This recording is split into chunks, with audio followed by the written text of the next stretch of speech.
Good evening and welcome to InfoWars Nightly News with me, your host, Paul Joseph Watson, on this Friday, February 17th edition.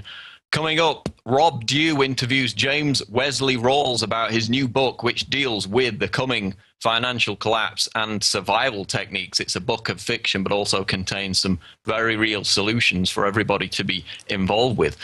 Now, the news, our top headline tonight. FEMA follows DHS in monitoring news coverage of its activities 24/7. The Federal Emergency Management Agency, FEMA, has followed in the footsteps of the DHS in looking to hire a private contractor that will monitor news coverage of the agency's activities on a 24/7 basis. Quote, FEMA is planning to award a 100% small business set-aside contract to a media monitoring firm that can monitor, archive, and measure all local news in major Nielsen markets, all nationally broadcast news, and all cable outlets for their news coverage of FEMA activities in the field across the US, reports Government Security News.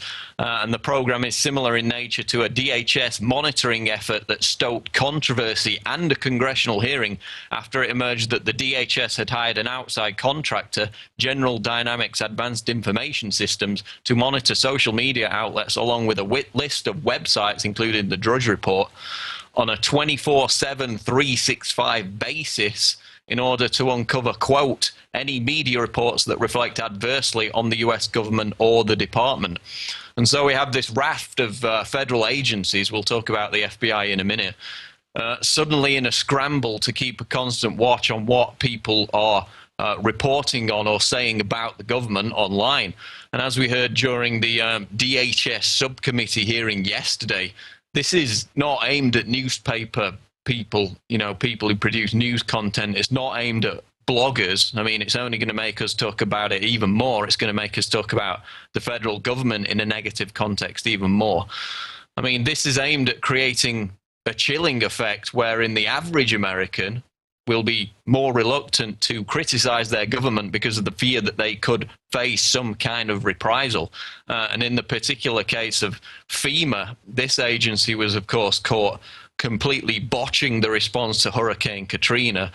Of course, we know they got massive new funding and powers as a result of that, but their image did take a pounding. So now they're trying to massage their image back into a good state. But what is FEMA preparing for that requires them to monitor the internet 24/7 to gauge the reaction to their activities? Well, could it be the rollout of clergy response teams during a national emergency? These are pastors and religious representatives trained by the federal government, as we reported in 2006, to, quote, quell dissent and pacify citizens to obey the government in the event of a declaration of martial law. And that, of course, is something that can't be dismissed as a conspiracy theory because it's an admitted program. So we got FEMA very interested in keeping tabs on what people are thinking of its activities. And this relates very much to our next story, which is FBI to spy on gold bugs via suspicious comments app. Given the fact that the FBI has characterized the view that the US should return to the gold standard as an extremist belief held by potential domestic terrorists, should gold bugs be concerned about the agency's efforts to create a new app that tracks suspicious comments made on social media websites? A document posted online recently by the Federal Bureau of Investigation seeks developers to create an app that will have the capability to, quote, rapidly assemble critical open source information and intelligence to quickly vet, identify, and geolocate breaking news events, incidents, and emerging threats. And again, just like the DHS, just like FEMA, the FBI is joining the stampede to have the news, blogs, and social media websites constantly monitored on a full-time basis for keywords of their choosing. And just like the DHS stonewall the congressional hearing yesterday by trying to restrict the debate to disaster relief, the FBI is doing the same with this program. But we know from last week's announcement out the FBI's counter-terror division, in addition to the FBI's Communities Against Terrorism program, that people who they think should be monitored as potential domestic terrorists are the same people who post tweets and Facebooks about believing in the gold standard. And of course, we had the story about buying a cup of coffee with cash at an internet cafe and also buying food in bulk. All of these activities are deemed suspicious and potentially indications of terrorism by the FBI. So that's what they're going to be interested in when it comes to monitoring social media. Former FBI agent Mike German said comments made on a Twitter account deemed suspect by the FBI could create, quote, a cloud of suspicion over people merely using social media to express their First Amendment rights, warning that the feds could use the data to, quote, increase video surveillance in a neighborhood. And this is what he said. Quote, part of what we want to protect is the freedom to speak your mind, to criticize government policies without the fear that the government will take it the wrong way and start treating you as if you're a threat, German told Fox News. But of course, as we know, the DHS see something, say something videos, the FBI flyers going out to businesses like internet cafes, tattoo parlors, military surplus stores, etc. The MIAC report and a host of other examples spanning back years prove that informed Americans who are angry or dissatisfied at the federal government have already been identified and targeted as the primary terror threat. So that's what the FBI, the DHS, and FEMA are going to be interested in with this monitoring program of social media, Facebook, Twitter comments, etc. Moving on to our next story, Virginia House passes NDAA nullification 96-4. In a move completely ignored by the establishment media, the Virginia House of Delegates has voted in favor of House Bill 1160, legislation that codifies in Virginia law non-compliance with the kidnapping provisions of sections 102 and 1022. 1021 and 1022 of the National Defense Authorization Act of 2012, NDAA. The final vote held on February 14th was 96-4. The bill was sponsored by Delegate Bob Marshall and was introduced on January 16th of this year. Virginia Governor Bob McConnell is on record as opposing the legislation, and as we know, he was, of course, on Obama's infamous Council of Governors for this martial law plan that they've got. And HB 1160 reads as follows: a bill to prevent any agency, political subdivision, employee, or member of the military of Virginia from assisting an agency of the armed forces of the United States in the conduct of the investigation, prosecution, or detention of a citizen in violation of the United States Constitution, the Constitution of Virginia, or any Virginia law or regulation. And we've got other states with legislation pending for NDAA nullification, which of course is the, in specific terms, the indefinite detention provision of the NDAA. So it's been passed in Virginia, and this is the perfect opportunity for info warriors to lobby their state lawmakers to get these bills passed in other states and kill the indefinite detention provision of the NDAA. And you can find more information on what stage those different bills are at in your particular state by visiting the website 10thamendmentcenter.com. Military top brass tell troops not to march in Ron Paul rally. An email leaked by multiple active duty personnel shows that the military has issued a warning to troops encouraging them not to take part in the upcoming Veterans for Ron Paul 2012 march in Washington on Monday. Quote, this is from the email: as a reminder, active duty personnel are prohibited by DoD Directive 1344-10, paragraph 41210, from marching in a partisan political parade, regardless of whether they are in uniform or civilian clothes, reads the email, which was sent from a Navy.mil address and eventually found its way to the organizer, Adam Kokesh, who, of course, was featured on this show. And you can go to Infowars.com, read the full email. But in this email, they add that even non-active duty and retired military, of course, this whole march is Veterans for Ron Paul. It's about, you know, mainly people who have retired from the military. Even they cannot march, according to this intimidation tactic by the military. Even if they're not in uniform, they can't march. It says they cannot be seen to be endorsing a candidate, which, of course, is impossible. That's what the march is all about, endorsing Ron Paul. So the military is basically threatening people who've been out of the military for years, veterans, that they can't publicly support Ron Paul. And so again, despite the fact that Ron Paul has the most financial support from the military out of all the Republican candidates combined, more than Obama, more than everybody else put together, Romney, Gingrich, all of them, the top brass are trying to prevent Ron Paul from being seen in the eyes of the American people as having the support of the military. And so it's fine, to have Barack Obama doing a photo op with the troops. But God forbid should veterans who've been retired for years have anything to do with Ron Paul. And of course, this is not the first time that the army has tried to sabotage and intimidate people for partaking in a Ron Paul rally. Remember the End the Fed rallies of 2008, which of course were organized by Ron Paul supporters. Ron Paul himself was in attendance at several of them, as was Alex Jones. And of course, the United States Army Reserve Command sent out an advisory to alert law enforcement or other military and intelligence agencies that these protests were taking place. In that instance, they were treating the free exercise of the First Amendment as a potential terrorist threat, during which the army were ready to be mobilized. So again, they're trying to pull the same stunt with this Ron Paul march on Monday. So, I mean, people should, of course, not be intimidated by these tactics. They're not going to court-martial thousands of people who are not even active duty in the military anymore. And so we encourage everyone who can make it to attend the march, Veterans for Ron Paul, which begins at the Washington Monument 12 noon and ends 3 p.m. at the White House on Monday. Next story, Israel, US exploit false flag attacks to ramp up propaganda campaign, reports Kurt Nimmo, Infowars.com. In the wake of the amateurish terror attacks in India, Georgia and Thailand earlier in the week, Israel has ramped up its propaganda campaign to demonize Iran and Hezbollah by warning its citizens about the dangers of travel.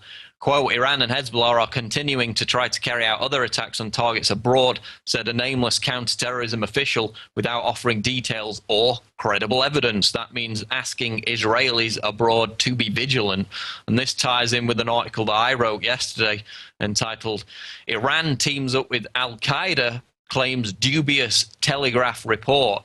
And they're now citing baseless intelligence sources to claim that Al-Qaeda, the Sunni terrorist group, has teamed up with Iran, the biggest Shia country on the planet, to attack the West. And specifically, they mentioned the target, which is apparently the London Olympics, which begins in July. Now, let's just brush aside the fact that Al-Qaeda and Iran are mortal enemies. Let's discount the fact that Al-Qaeda spokespeople like Zawahiri and the late al-Zarqawi routinely denounce Iran in public.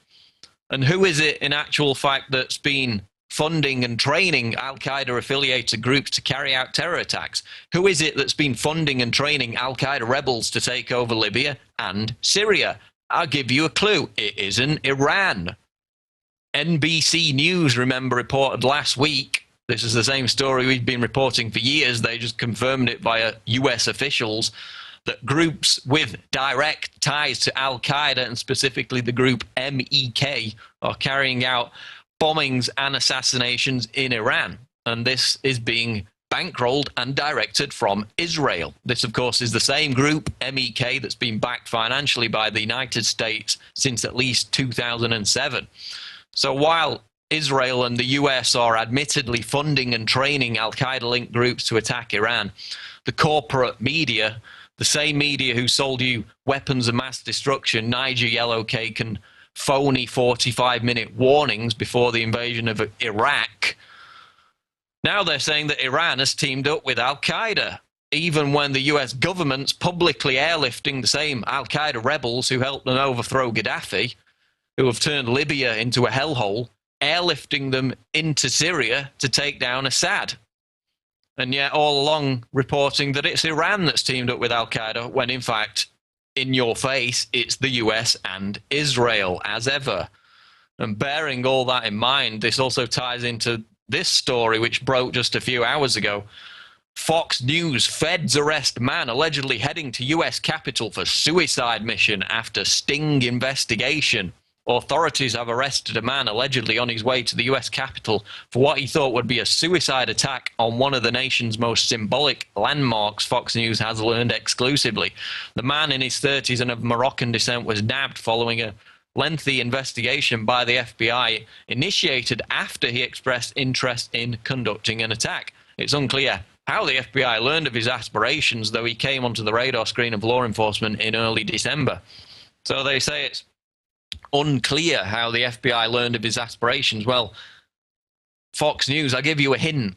Do you think for a second that this is just like almost every other single terror bust that the FBI has been involved in since 9/11, that the FBI provided him with the means, the radicalization and the training to go ahead with this? And it's actually in the article itself that it's another fabricated terror plot run from beginning to end by the FBI. Quote, the man thought undercover FBI agents assisting him in his plot were associates of Al-Qaeda. And it goes on to admit that the FBI provided him with a disabled gun during their ongoing operation, Fox News has learned. And then it says also that the guy had fake explosives, which the FBI knew were duds. Well, how did they know? Because they gave them to him, just like every other similar case.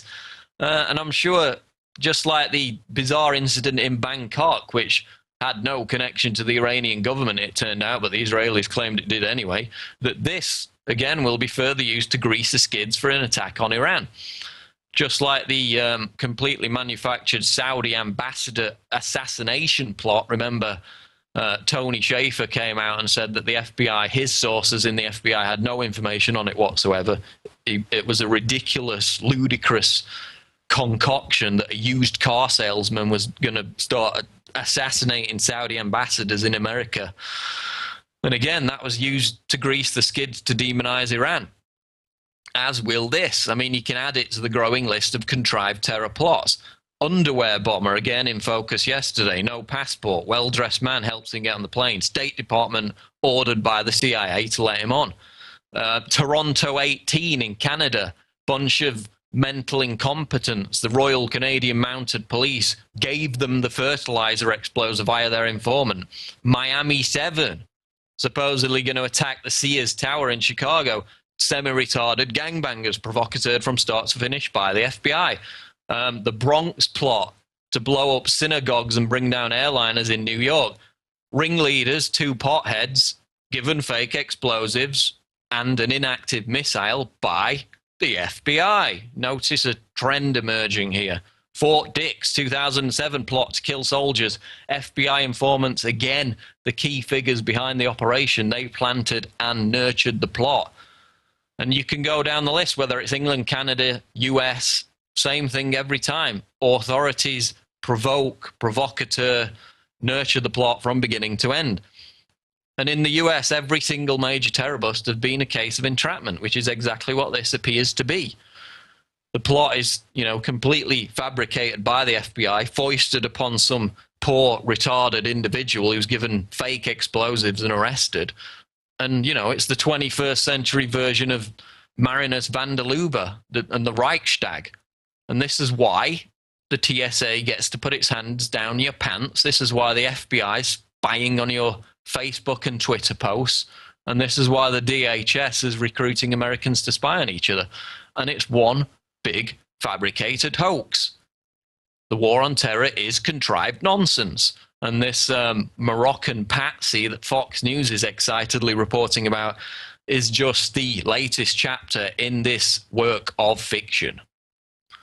Just before we sign off here, I encourage all of you who are watching this on YouTube to sign up at prisonplanet.tv and get your subscription. Years and years of multimedia archives now available. Of course, you get the Alex Jones Show live video archives, special interviews, speeches, special events, and of course, the live stream of InfoWars Nightly News. We've still got the Give the Gift of Truth special running at the moment. It's $39.95, which is, of course, 44% discount. And, of course, PrisonPlanet.tv is also available on Roku. So we encourage all of you who are watching on YouTube to support us. This is how we operate. This is how we fund the network. So sign up today at PrisonPlanet.tv. And that's going to do it for this edition of InfoWars Nightly News. I've been your host, Paul Joseph Watson, and we'll see you on the next edition. Take care.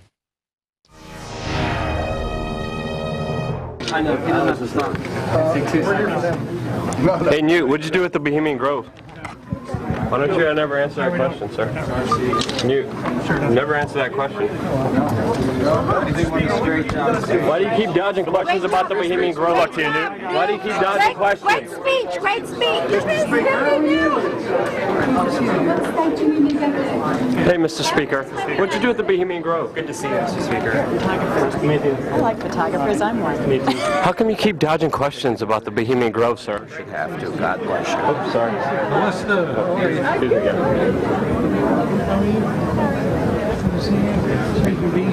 Newt, seriously, why all the secrecy?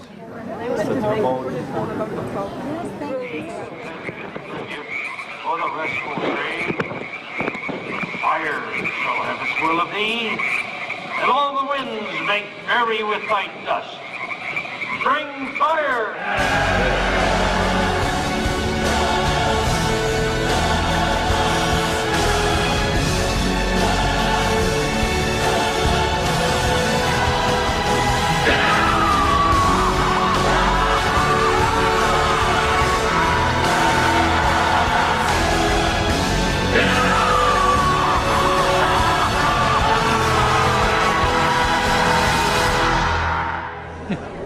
You know, it's nice to know that there's some people who have fantasy lives that have nothing to touch with. Nice to have you here. Bye-bye. You can't answer the question? Bye-bye. You can't? Why can't you answer the question? See you later.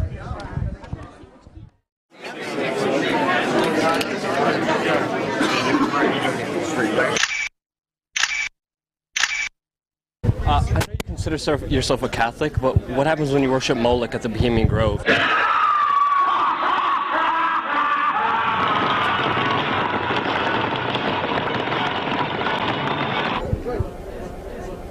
New York Post says that male prostitutes are shipped into the Bohemian Grove.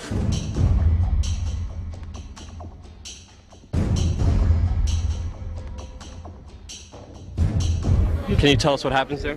You actually believe all this junk? Bill Clinton said that Republicans run around naked in the woods there. As you say, the Bohemian Club? Yeah. That's where all those rich Republicans go up and stand naked against redwood trees, right?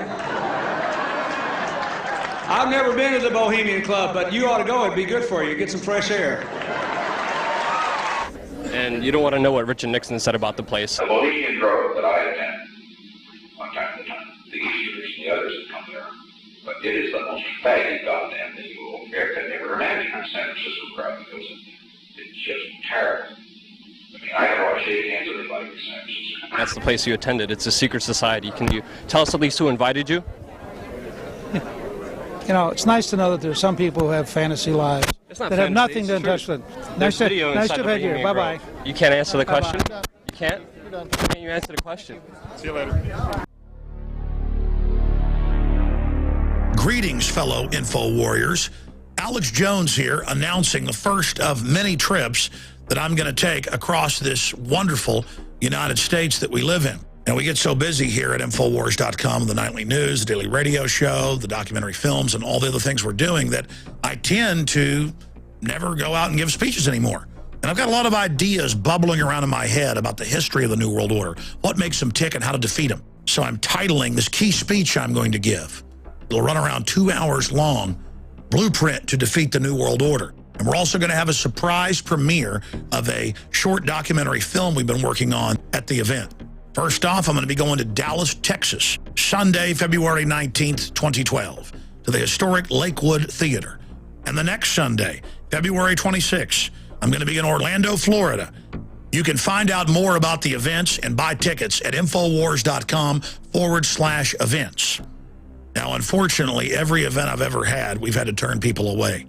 So get your tickets early at Infowars.com/events. There's a lot of crazy stuff going on in this world. And the craziest of all is this explosive awakening. I can't wait to meet you and shake your hand. I'll see you in Dallas and I'll see you in Orlando. Infowars.com/events.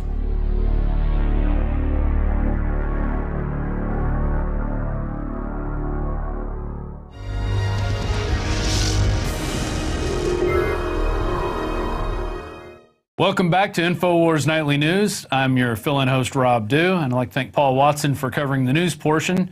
I was watching him do that, and there's just a couple other things that I thought of. I remember reading a Chuck Baldwin article from a few years ago when he was talking about Virginia passing the NDAA nullification legislation.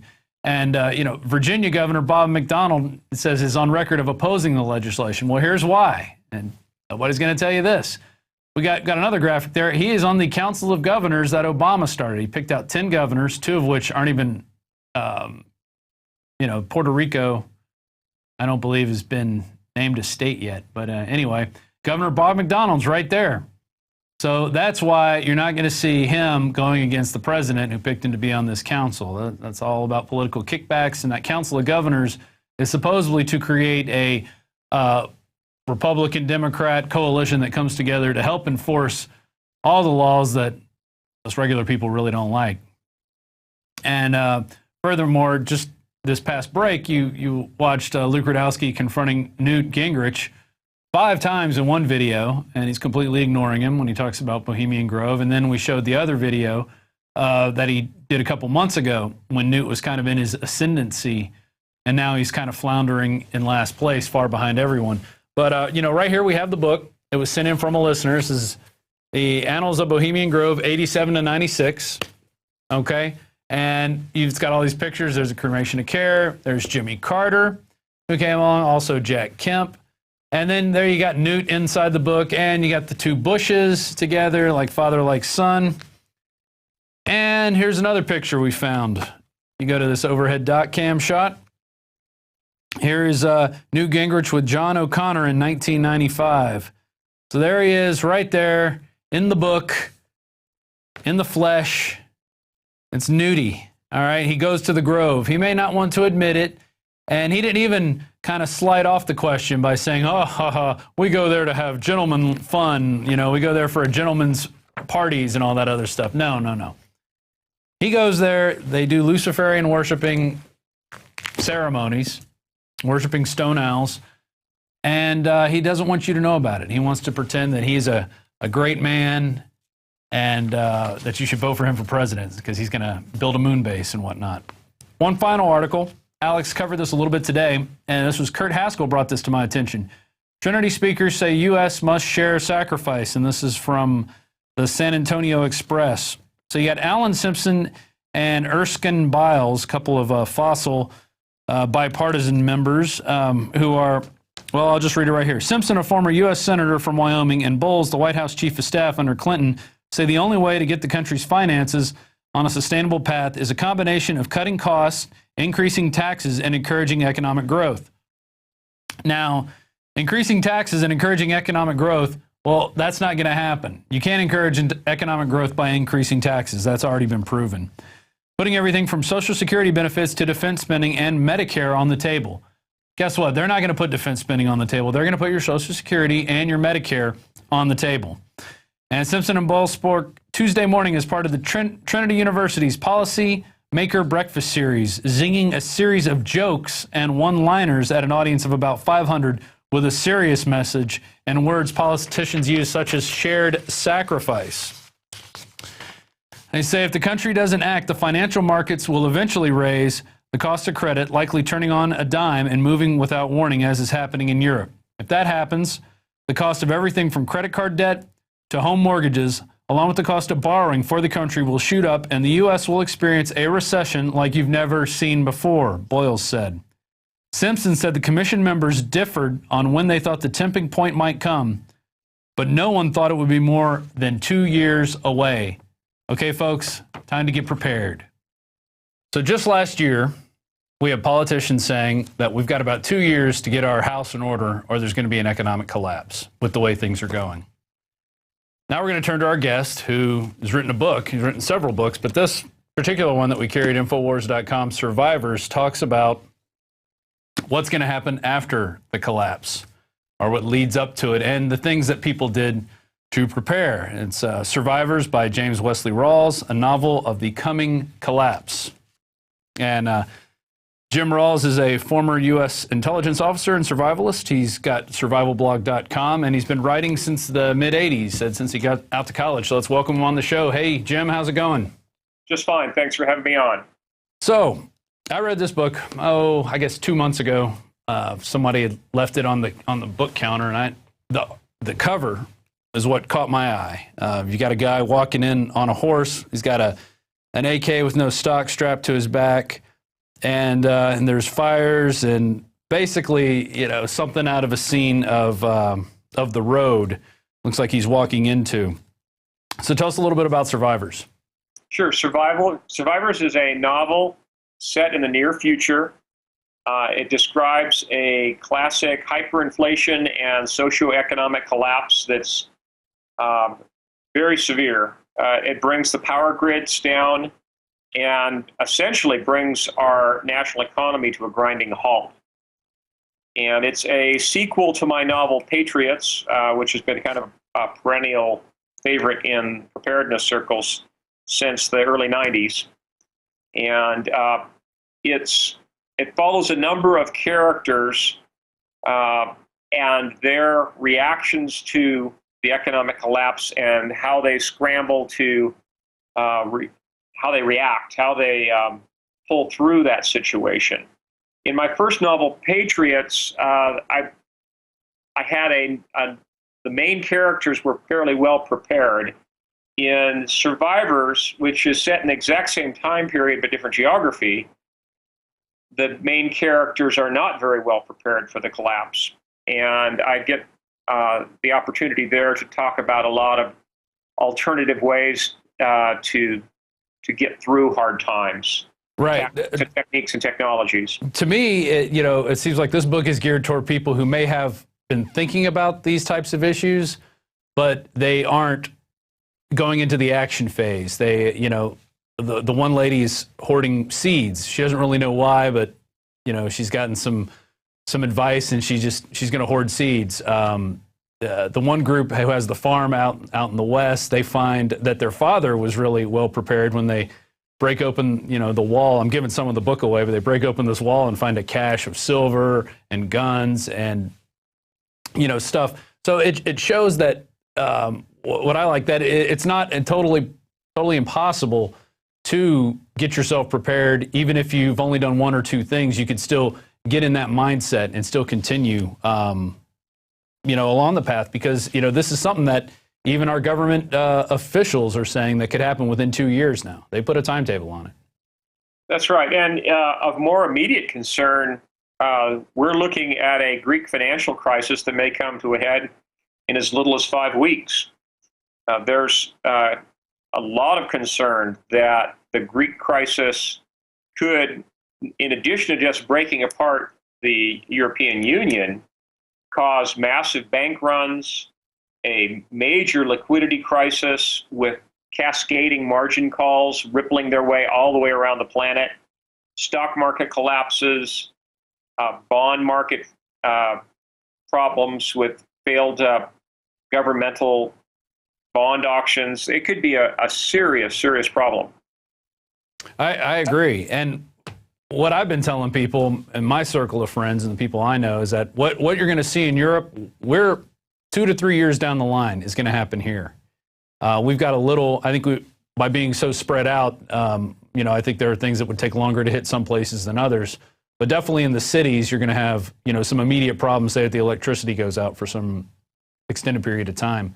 But what in your opinion, what is Europe going to do if once these, countries like Greece and then Portugal, Italy, when these smaller countries start to go bankrupt, what do you think is going to happen to the rest of Europe?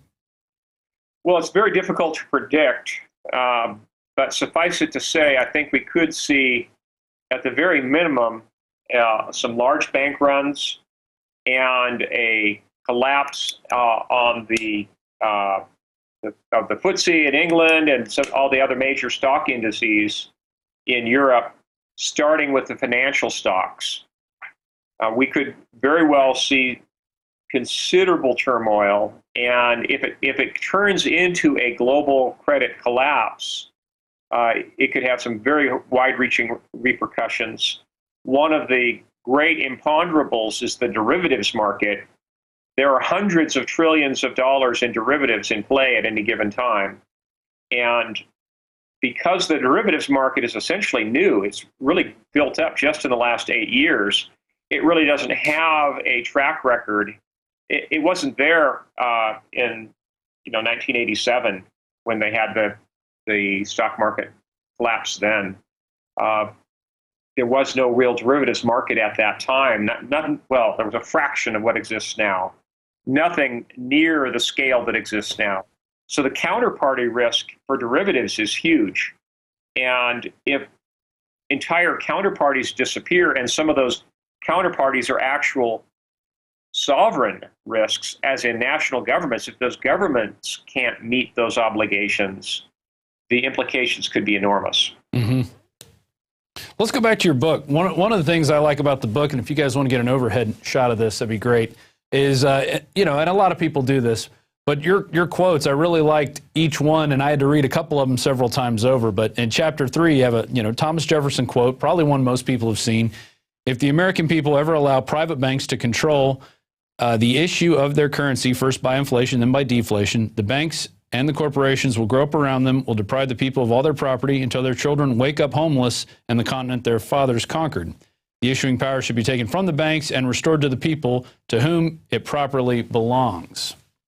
Now, that I think is actually a paraphrase because they didn't use the terms inflation and deflation in that time period, but it is a good one. Yeah.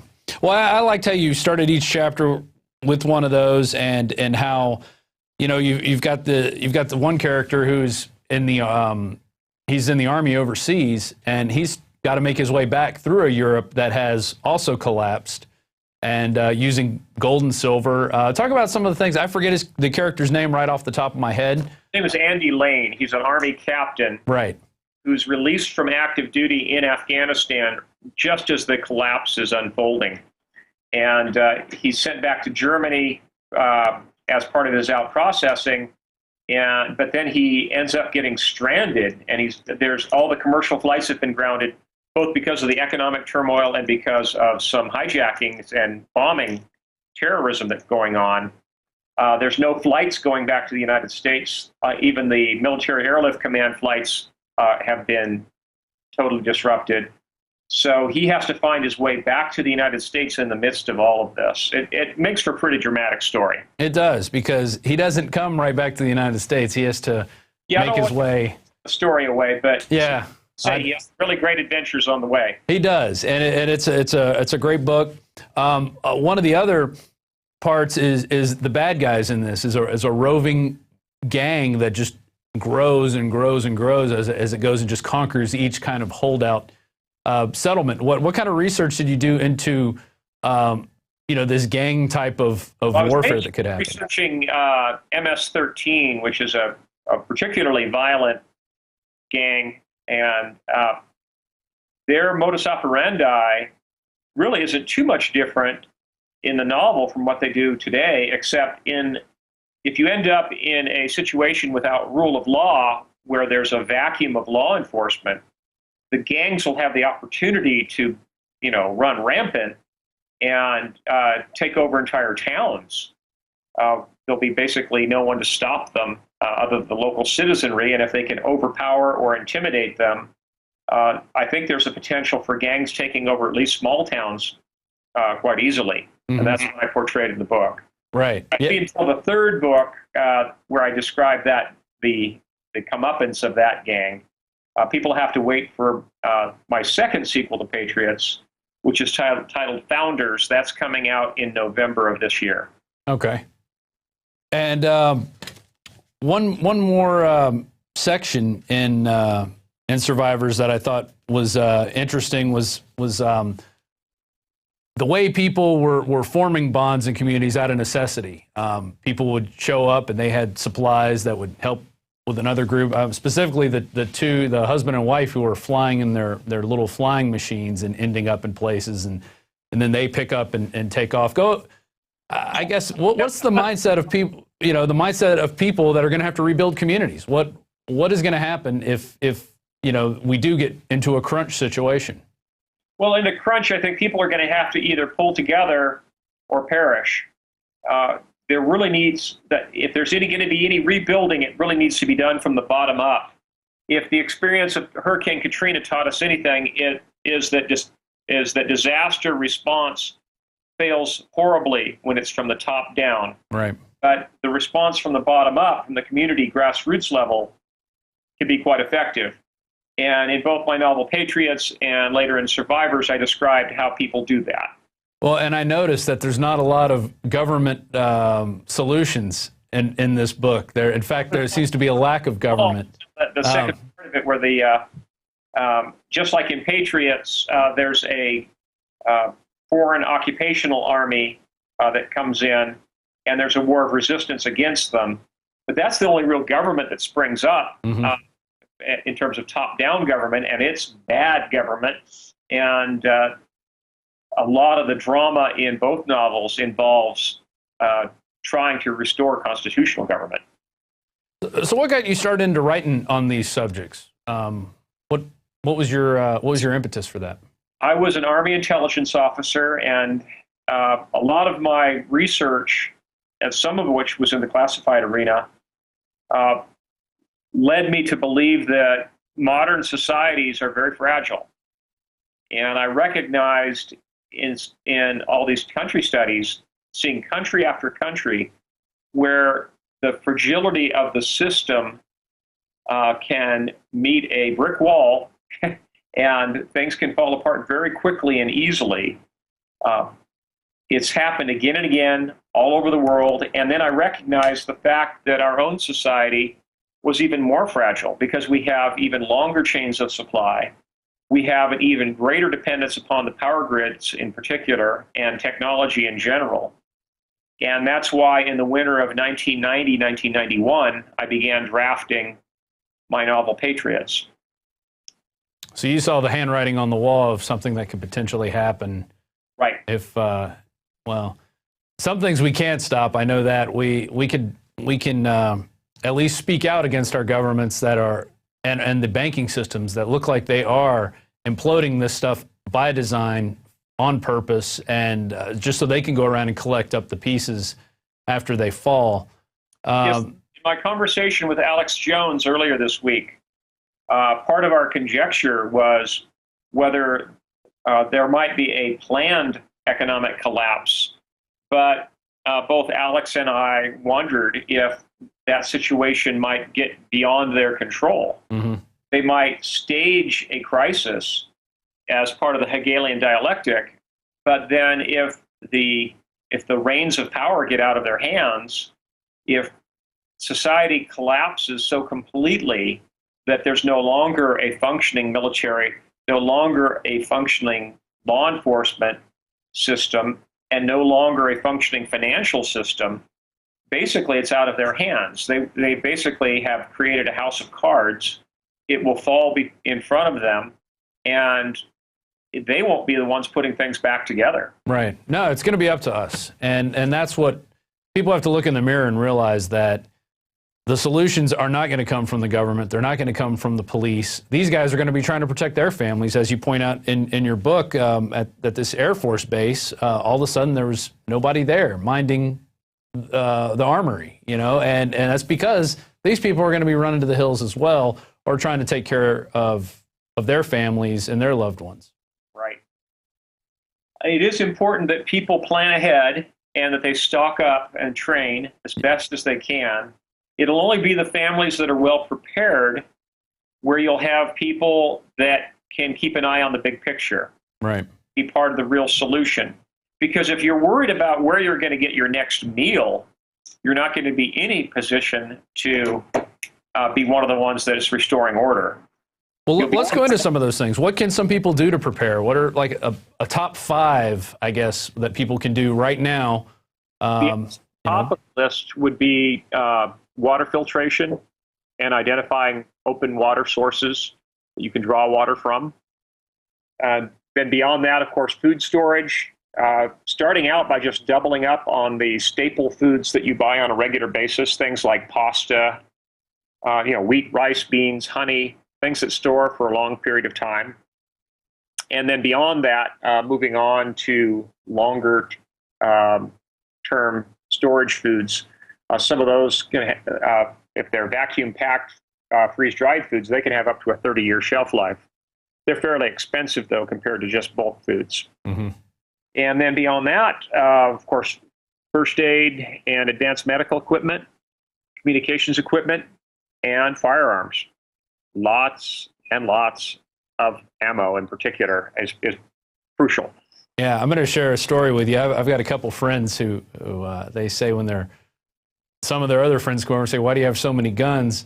They say, well, I have a gun for you, and I have a gun for him, and I have a gun for this guy down the street, because you guys don't have any. And, they're prepared. I'm prepared, not nearly as much as I should be. I think you could always do a little bit more to get prepared, and especially as you see, the writing on the wall that something bad could very well happen in the next, couple of years, next 3 or 4 years. I mean, we are kind of walking this fine line with the technology, with, the electrical grid. I mean, the sun could knock everything out. You never know. It might not even be a government or a terrorist that gets us. It could just be the sun decides it wants to shoot out a few flares and knocks everything out. And then, where are you going to be? That's right. Well, you've touched on something that's pretty important, and that is having extra on hand for charity. Charity is one of the themes that runs through all of my writings. And if you're going to go overboard in any area, you can't go too far wrong with extra food, extra fuel, and extra ammunition. Because if you missed out on stocking up on anything, if you overlooked anything, you can make up for that with barter.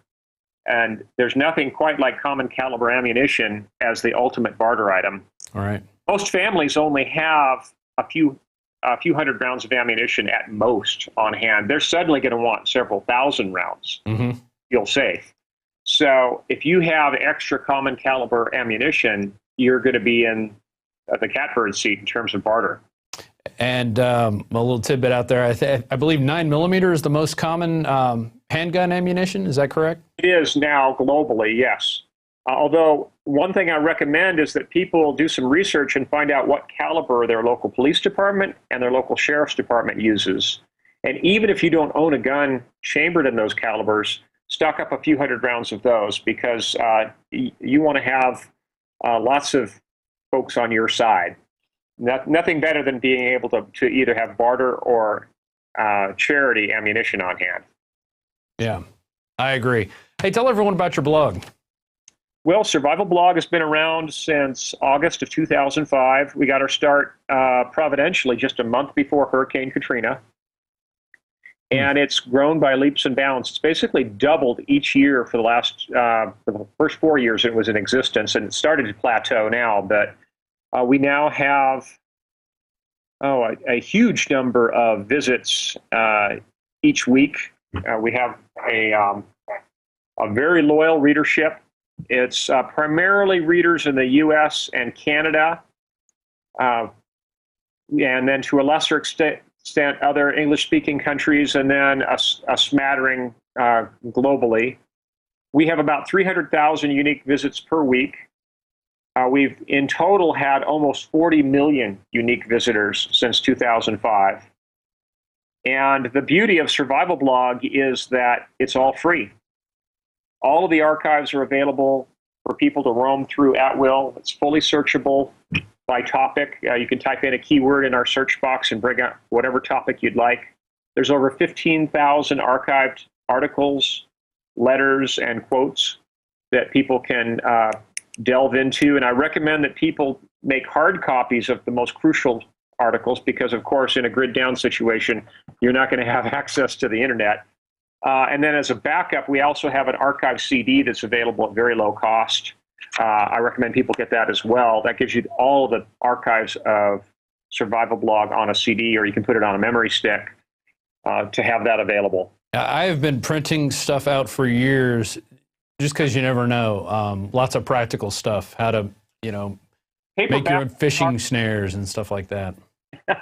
Yeah, there's nothing beats a hard copy for long-term. And you can always burn it if you need to.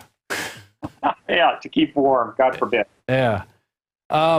You've traveled across the country. You've interviewed people. You've been on speaking engagements. How many people across the country do you think are in that preparedness state of mind? I mean, we got shows on the cable networks now talking about people who are getting prepared and stuff like that. So it's kind of entering the vernacular a little bit. But what's your? It is entering the national psyche, but in terms of real practical, tangible preparedness, there's a lot more people interested in preparedness than those who've actually gotten off their tail and done anything about it. I'd say in terms of people that are actually tangibly preparing, I'd say it's only about 2% of the population, which is kind of pitiful, but it's better than nothing. And each person that gets prepared represents one less person who's going to be rushing into the grocery store at the 11th hour and cleaning out the shelves. So everyone who stocks up now is part of the solution, not part of the problem. That's true. Are you looking at any timetables in particular? Are you seeing anything that's telling you something might be coming up? What do you have on your radar? Well, right now, my most immediate concern is Greece and the Greek debt situation spiraling out of control. But beyond that, it's really hard to put a date on anything. You know, back in the late 1990s, we had the firm date of Y2K to look at.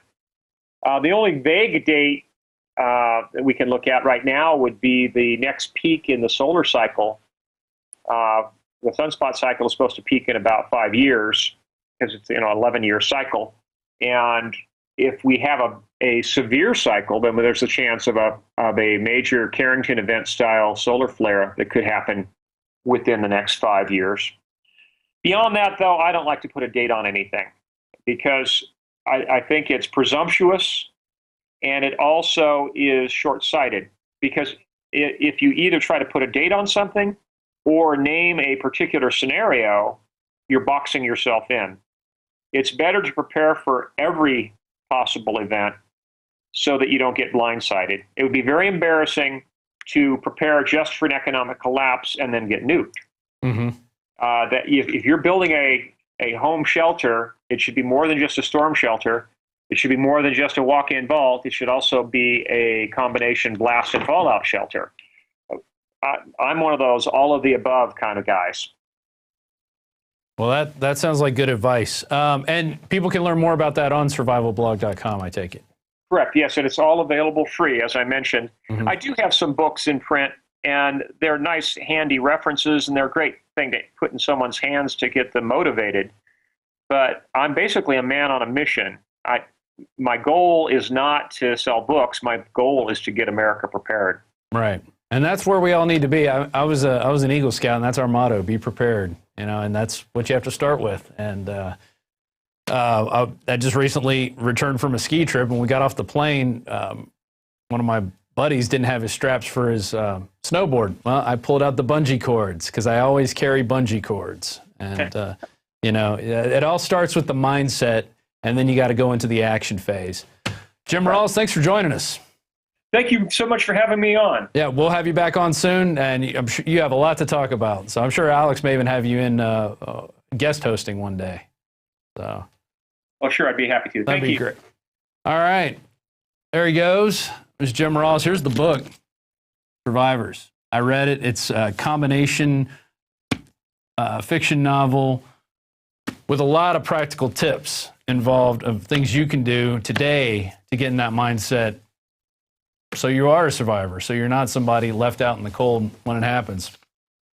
Before we leave, we got the daily quote. And this is from the book, chapter, I think this is, I forget what chapter, I think it's chapter 5 of Survivors. And it's from John Adams. The government turns every contingency into an excuse for enhancing power in itself. And that is from Survivors. You can pick it up at Infowars.com. I recommend you get it. It's a great book. I read it in about 2 weeks, off and on, and it's got a lot of great tips. So there you go. Don't be left out in the cold. Start preparing today. I'm preparing.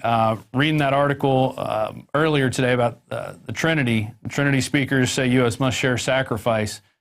That really started putting a timetable, at least in my head. Before I was just kind of planning for general events, but now I am looking at an actual timetable that we have to start looking at. Because if we don't change our ways, if it's all about increasing taxes and increasing the debt and not doing anything about that, and the economy's not going to grow, therefore there's not going to be any change in where we're going. And when the chips fall, the bankers are going to be there picking stuff up, pretending like they didn't know it was going to happen. So that's our show. If you're watching this on YouTube, please consider becoming a member at prisonplanet.tv or at InfoWarsNews.com. And we do this 5 days a week.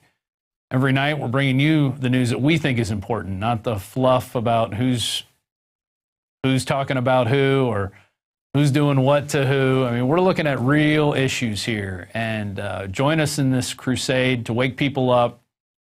Let's get people prepared out there. Let's not sit around and pretend we didn't hear it, we don't know anything, and then when it finally happens, we're going to wish we've done something. We're going to wish we've bought that, some storable food, got some silver, got some firearms, learned how to use the firearms properly. I mean, it's one thing to get a handgun. It's another thing to know how to clean it, take it apart, load it under duress, and fire and hit your target.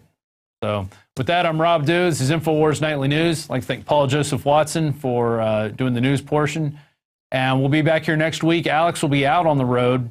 He's got 2 speaking engagements, one in Dallas and one in Orlando the next 2 Sundays coming up. So we'll have a variety of guests anchoring the InfoWars Nightly News. I'll be one of them, Aaron Dykes. We're going to get McBreen back in here and possibly even John Bound, who you've heard his voice on a few projects, but I think we're going to get him in here, sit him down, reading the news under the lights of the InfoWars studios. That's all for now. I'm Rob Dew. Thanks for watching, and be sure to check out prisonplanet.tv.